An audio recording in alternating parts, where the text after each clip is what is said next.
వీక్షకులందరికీ నమస్కారం. జూన్ నెల ద్వాదశ రాశులపై ఏ విధమైనటువంటి ప్రభావాన్ని చూపెడుతూ ఉన్నది, జూన్ నెలలో ఉండేటువంటి గ్రహస్థితి 12 రాశులను ఏ విధంగా ప్రభావితం చేస్తూ ఉన్నది, ఈ విషయాన్ని ఈ వీడియో ద్వారా తెలుసుకుందాం. ముఖ్యంగా ఈ మాసంలో చాలా ముఖ్యమైనటువంటి మార్పులు కొన్ని ఉన్నాయి. కొన్ని గ్రహాల తాలూకు యుతులు, కొన్ని సమసప్తక స్థితులు, కొన్ని షష్టాష్టక స్థితులు ఈ రాశులపై ప్రభావాన్ని చూపించబోతూ ఉన్నాయి. ముఖ్యంగా తొలగిపోయినటువంటి కుజస్తంభన దోషము గత సంవత్సరం 2024 సంవత్సరం ఆగస్టు దగ్గర నుండి ఉన్నటువంటి కుజస్తంభన ఈ సంవత్సరంలో ఈ జూన్ 7వ తారీఖు తోటి తొలగిపోతూ ఉన్నది. నీచక్షేత్రస్థిత కుజుడు దాదాపుగా చాలా ఇబ్బంది పెట్టినటువంటి సందర్భాల్లో, అంటే కుజ సంబంధమైనటువంటి వ్యాపారాలు, ట్రాన్స్పోర్ట్ కానీ, లేకపోతేనేమో బాణసంచాల తయారీ కానీ, పేలుడు పదార్థాల తయారీ కానీ, రియల్ ఎస్టేట్ ప్రధానంగా automobile industry, spare parts industry, ఇలా కన్స్ట్రక్షన్ ఓరియంటెడ్ ఇండస్ట్రీస్ ఏవైతే ఉన్నాయో ఇవన్నీ కూడా చాలా ఇబ్బందికరమైనటువంటి పరిస్థితులను ఎదుర్కొంటూ ఉన్నటువంటి పరిస్థితులు. ఈ కుజుని యొక్క మార్పుతోటి ఈ రియల్ ఎస్టేట్ గానీ, భూ సంబంధమైనటువంటి క్రయ విక్రయాల్లో గానీ కొంచెం మార్పు వచ్చి అవన్నీ కూడా ముందుకు వెళ్ళేటువంటి పరిస్థితులు ఉండబోతూ ఉన్నాయి. అలాగే కుజకేతువుల యొక్క యుతి చాలా ముఖ్యమైనటువంటి విషయంగా చెప్పుకోవచ్చును. అలాగే కుజరాహువుల యొక్క సమసప్తక స్థితి కూడా, ఎందుకంటే కుజకేతువుల యుతికి ప్రాధాన్యత ఎప్పుడు అంటే కుజరాహువులు సమసప్తకాల్లో ఉంటారు కాబట్టి.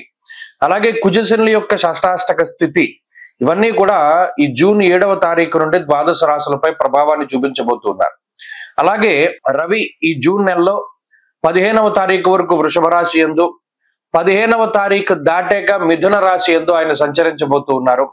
రవి గురుల యొక్క తాలూకు యుతి కనబడుతూ ఉన్నది. జూన్ నెల 10వ తారీఖు నుండి గురు మౌఢ్యమి రాబోతూ ఉన్నది.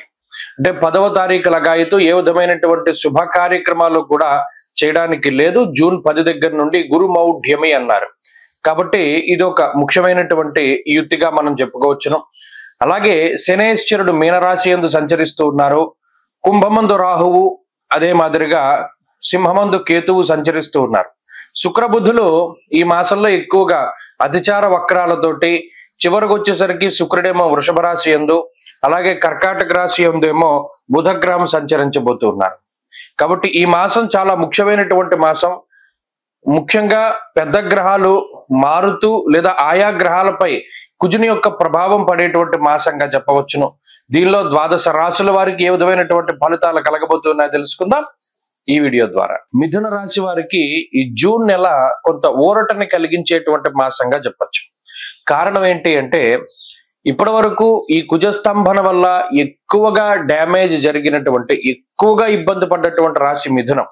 కుజుడు మిథునంలో ఉండడం, కర్కాటకంలోకి రావడం, మళ్ళా మిథునంలోకి వెళ్ళడం, మళ్ళీ కర్కాటకంలోకి రావడం, ఇలా చాలా ఇబ్బంది పడుతూ వచ్చారు గత సంవత్సరంగా. మరి ఇప్పుడు ఆ కుజస్తంభన తొలగిపోయినది కాబట్టి ఈ జూన్ నెల 7వ తారీఖు తర్వాత తృతీయ స్థానం కుజుడు యోగిస్తారు. అది చాలా ముఖ్యమైనటువంటి స్థానం, ఉపచయ స్థానం. సహజంగానే అది సహజ స్థానం. అది కుజుడు కారకత్వాన్ని వహించేటువంటి స్థానం. సహజైన వదేచ్ఛాదా భక్ష విక్రమ సోదరాన్ అన్నారు. ఈ స్థానమందు కుజుడు ఎప్పుడైతే సంచరిస్తారో విత్త లాభ సదారోగ్యం ఇష్టసిద్ధి సుఖావహ అన్నారు. అంటే ఇక్కడ ఆర్థిక పరమైనటువంటి విషయాల గురించే ప్రధానంగా మాట్లాడడం జరిగింది. ఎందుకు? కుజుడు వాటినే పాడు చేశారు కాబట్టి. జ్వరం ఖడ్గవ్రణంచైవ భార్య బంధు విరోధ కృత్, ఈ కుజుడి యొక్క స్తంభన జరిగినప్పుడు గత సంవత్సరంగా కుటుంబపరమైనటువంటి విషయాలు చాలా ఎఫెక్ట్ అయ్యాయి. ఎవరి యొక్క సపోర్ట్ లేదు, కుటుంబ సభ్యులు అర్థం చేసుకోలేదు, బంధుమిత్రుల వల్ల ఉపయోగం లేదు, చాలా ఒంటరిగానే కష్టపడి ముందుకు వెళ్ళినటువంటి సందర్భాలు ఉన్నాయి. అంతేగాక ఏ నిర్ణయం తీసుకున్నా కుటుంబ సభ్యుల నుండి వ్యతిరేకత వచ్చింది.